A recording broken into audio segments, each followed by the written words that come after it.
This how to 1 minute will show you how to upload more than 100 megabyte on Discord. We will use a website. So open your browser and type here WeTransfer.com. This is a very popular free website to send large files. Once you're here, click on upload files.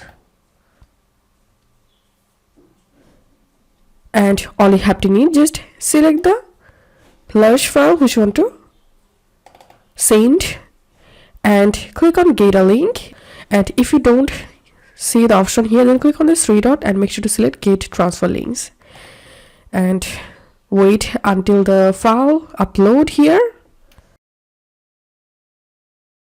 Once your file uploaded here, you'll get a shareable link. So you have to copy the link from here and go to your Discord and open the server or conversation where you want to send the large file. Then paste the link and send it. After that, anyone will be able to download the file by clicking on this link. So that's how you'll be able to send more than 100 megabyte files in Discord. If you find this video helpful, please consider subscribe to How to 1 Minute. See you in the next video.